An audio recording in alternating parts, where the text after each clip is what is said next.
Hi all, welcome to I Plus. ഞാൻ അക്ഷര.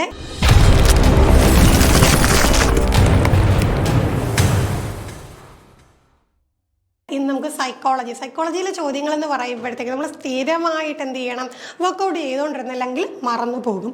ഒരു എക്സാം അടുക്കുമ്പോഴത്തേക്ക് ഓടി ചെന്ന് നോക്കിക്കഴിഞ്ഞാൽ പെട്ടെന്ന് നമുക്ക് ഓർമ്മ വരത്തില്ല. അപ്പോൾ നമ്മൾ സ്ഥിരമായിട്ട് എന്ത് ചെയ്യണം, സൈക്കോളജിയായിട്ടൊരു ടച്ച് എപ്പോഴും ഉണ്ടായിരിക്കണം. ഇന്ന് നമ്മൾ സൈക്കോളജിയിലെ കോമൺ ആയിട്ട് റീസെൻ്റ് ആയിട്ട് ചോദിച്ചിട്ടുള്ള കുറച്ച് ക്വസ്റ്റ്യൻസ് ആണ് ഡിസ്കസ് ചെയ്യാനായിട്ട് പോകുന്നത്.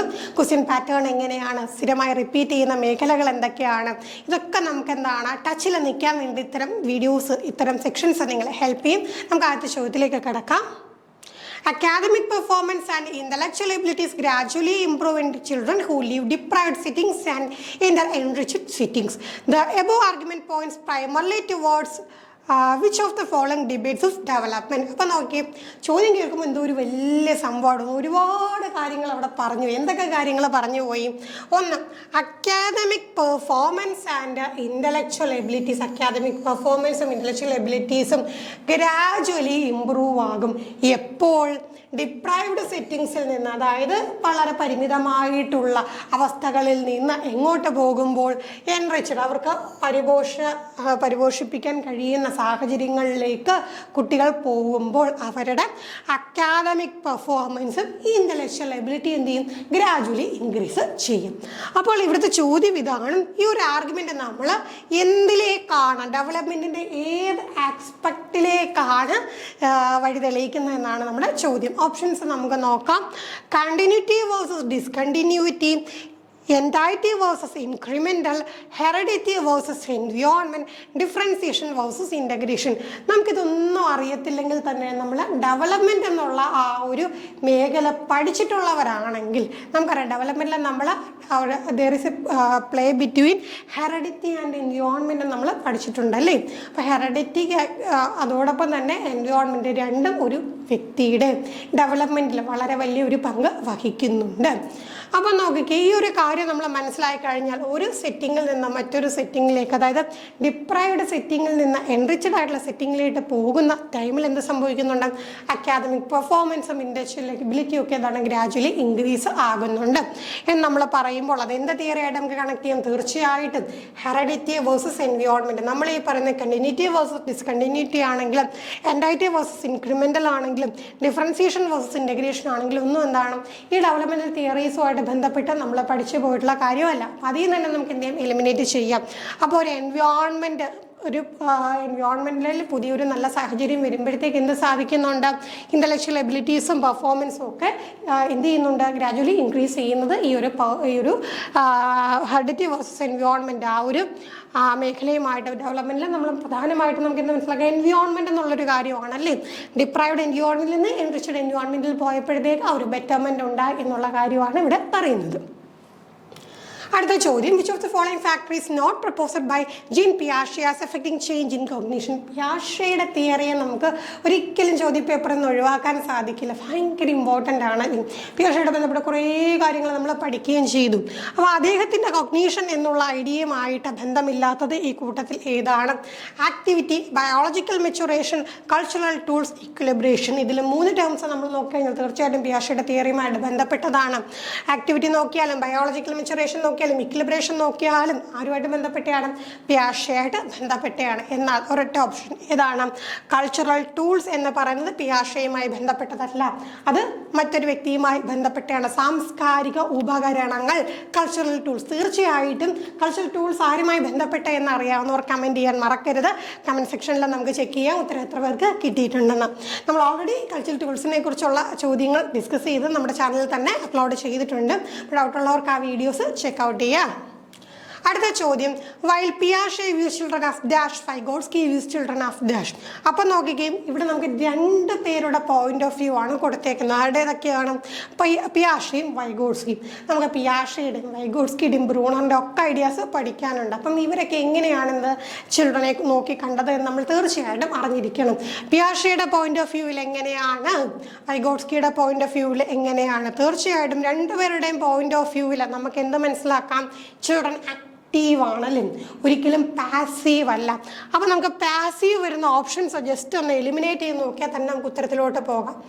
ഇവിടെ ഒരു പാസീവ് വന്നിട്ടുണ്ട്, ഇവിടെ പാസീവ്, ഇവിടെ പാസീവ്, ഇവിടെ പാസീവ്. ഒരിക്കലും എന്താണ് പിയാഷെയോ വൈഗോട്സ്കിയോ ലേണേഴ്സ് പാസീവ് ആണെന്ന് പറഞ്ഞിട്ടില്ല. ലേണേഴ്സ് എപ്പോഴും എങ്ങനെയാണ് ആക്റ്റീവാണ്. ഉത്തരം എവിടെ തന്നെ കിട്ടിക്കഴിഞ്ഞു അല്ലേ. വൈൽ പിയാഷെ view children as active in manipulating ideas manipulate ചെയ്യുന്ന അവർക്ക് എന്ത് ചെയ്യുന്നു, അസിമുലേഷനും അക്കോമഡേഷനും ഇക്ലിബ്രേഷനും ഒക്കെ നമ്മൾ പഠിച്ചതാണ്. അപ്പോൾ ഐഡിയാസ് മാനിപ്പുലേറ്റ് ചെയ്യാനായിട്ട് സാധിക്കും. അപ്പോൾ വൈഗോട്സ്കി എന്താ പറഞ്ഞത്, Vygotsky views children as active in social context, സാമൂഹ്യ സാഹചര്യങ്ങളുമായി ബന്ധപ്പെടുത്തിക്കൊണ്ടാണ് വൈഗോട്സ്കിയുടെ തിയറി വരുന്നത്.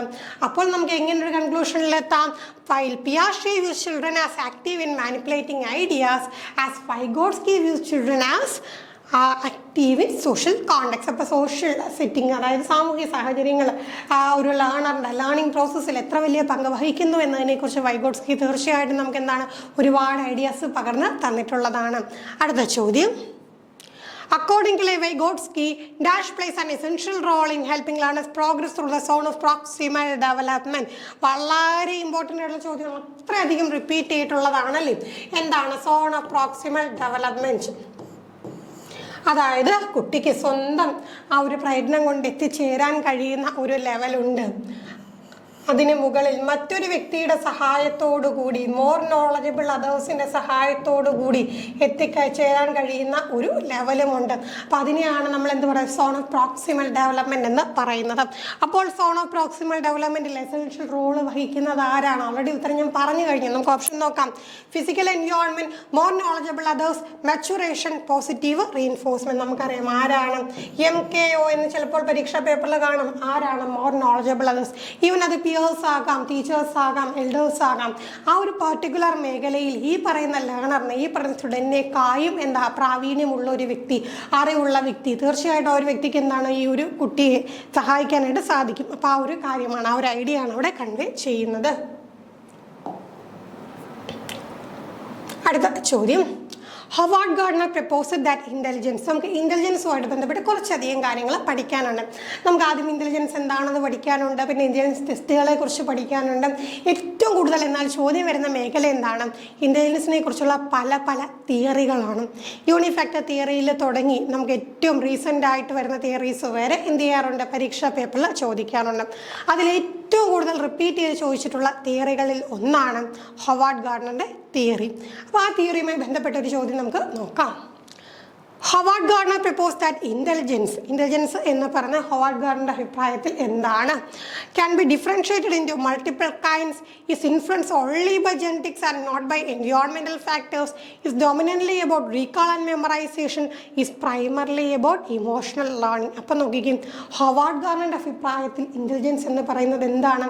അദ്ദേഹത്തിൻ്റെ തിയറി പഠിക്കുമ്പോൾ തന്നെ നമ്മൾ ചേർത്താണ് പഠിക്കുന്നത്. എന്താ പഠിക്കുന്നത്?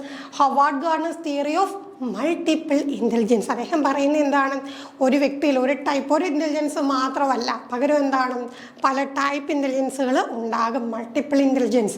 ഇപ്പോൾ ഒരു വ്യക്തിക്ക്, നമുക്കൊരു വ്യക്തിയിൽ തന്നെ എന്താണ് ഒന്നിലധികം ഇൻ്റലിജൻസ് കാണാൻ കഴിയും. അപ്പം നമ്മൾ ടോട്ടൽ നോക്കിക്കഴിഞ്ഞാൽ എന്താണ്, ആളുകളിൽ മൾട്ടിപ്പിൾ ടൈപ്പ് ഓഫ് ഇൻ്റലിജൻസ് ആണുള്ളതെന്നാണ് ആര് പറഞ്ഞത്, ഹവാർഡ് ഗാർഡനർ പറഞ്ഞിട്ടുള്ളത്. നമുക്ക് നോക്കാം. അപ്പോൾ ഇവിടെ എന്താണ് കറക്റ്റായിട്ട് വരുന്ന answer? Howard Gardner proposed that intelligence can be differentiated into multiple kinds. നമുക്ക് പല ടൈപ്പാണ്, പരീക്ഷാ പേപ്പറിൽ ചോദിക്കാറുണ്ട്, സ്ഥിരം ചോദിക്കുന്നതാണ്. ഇപ്പം ലിംഗ്വിസ്റ്റിക് എബിലിറ്റി ഉള്ള, നന്നായി സംസാരിക്കാൻ അറിയാവുന്ന ഒരു കുട്ടിക്ക് എന്ത് തരം ഇൻ്റലിജൻസ് ആണ്? അതെന്താണ്, ലിംഗ്വിസ്റ്റിക്സ് ഇൻ്റലിജൻസ് ആണ്. അതേപോലെ നന്നായിട്ട് വരയ്ക്കാൻ കഴിയുന്ന, നന്നായിട്ട് സ്പെഷ്യൽ അവയർനെസ് ഉള്ള, അങ്ങനെ ചോദിക്കാറുണ്ട്. ബോഡി മൂവ്മെൻറ്റ്സുമായിട്ട് ബന്ധപ്പെട്ട് ചോദിക്കാറുണ്ട്. പിന്നെ എന്താണ്, സ്വയം കാര്യങ്ങൾ, സ്വന്തം ഒരു ഇന്ന സോളിനെ കുറിച്ച് കൂടുതൽ അറിയാൻ കഴിവുള്ള, സ്വയം കമ്മ്യൂണിക്കേറ്റ് ചെയ്യാൻ കഴിവുണ്ടെങ്കിൽ അത് എന്ത് തരം ഇൻ്റലിജൻസ് ആണ്? മറ്റുള്ളവരുമായി കമ്മ്യൂണിക്കേറ്റ് ചെയ്യാൻ കഴിവുണ്ടെങ്കിൽ എന്ത് തരം ഇൻ്റലിജൻസ് ആണ്? കണക്കുകൾ ചെയ്യാനും കണക്ക് കൂട്ടാനും കുറയ്ക്കാനും ഒക്കെയുള്ള ആ ഒരു കഴിവ്, അതെന്ത് ഇൻ്റലിജൻസ് ആണ്? അതൊക്കെ ചോദിക്കാറുണ്ട്. ഇതൊക്കെ ആപ്ലിക്കേഷൻ ലെവലാക്കി ചോദിക്കും. അപ്പം അത്രയും അധികം ഇമ്പോർട്ടൻ്റ് ആയിട്ടുള്ള ഒരു ചോദ്യമാണ്, എന്താണ്, മേഖലയാണ് ഹവാർഡ് ഗാർഡനറിൻ്റെ തിയറി ഓഫ് മൾട്ടിപ്പിൾ ഇൻ്റലിജൻസ് എന്ന് പറയുന്നത്. അപ്പോൾ ഇത്രയും കാര്യങ്ങളാണ് ഇന്നത്തെ സെക്ഷനിൽ നമുക്ക് ഡിസ്കസ് ചെയ്യാനായിട്ടുള്ളത്. എത്ര ചോദ്യങ്ങൾ ഉത്തരം കൃത്യമായി കണ്ടെത്താൻ സാധിച്ചു എന്ന് തീർച്ചയായും കമൻറ്റ് ചെയ്യാം. മറ്റൊരു സെക്ഷനുമായി വീണ്ടും കാണാം. Thank you.